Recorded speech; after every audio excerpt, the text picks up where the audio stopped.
I love questions about work-life balance because we're an agency, and I think two things that really make us distinct as an agency is that A, we're very diverse, and I mean that from the interns all the way up to senior leadership. Like it's a very diverse shop, but we also don't want to burn people out. We don't want to kill people. I've for years maintained that we should be able to do amazing work and go home on time, right? A lot of agencies, you may have to work.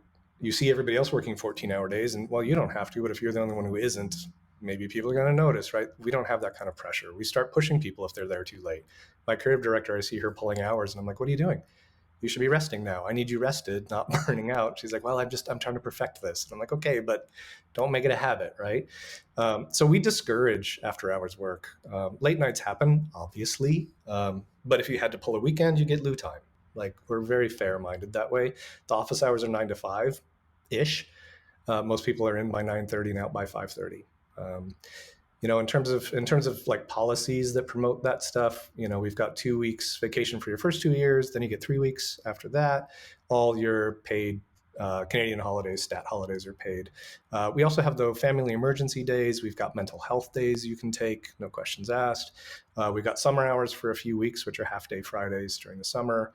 I mentioned we have like a $1,200 education budget that you can spend going to conferences and stuff. We also do team-wide and company-wide lunch and learns.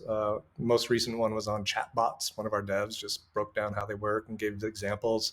There was another one, a very memorable one called Charts and Graphs, which was actually what does the performance marketing team do anyway? Because we all just joked that they made charts and graphs all day. So they took a deep dive into all the tools and everything.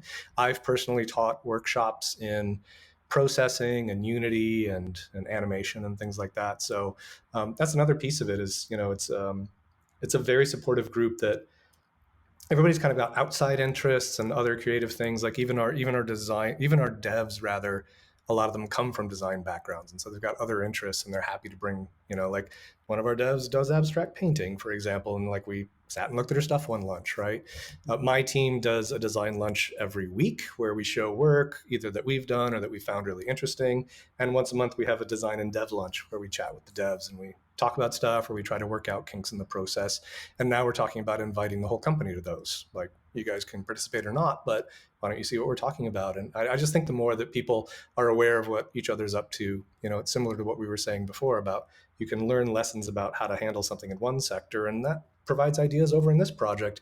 I find it's the same. As soon as I start to learn about new things in dev or new things in performance marketing, and start to spark ideas for campaigns and stuff, right? So all about trying to get people chatting.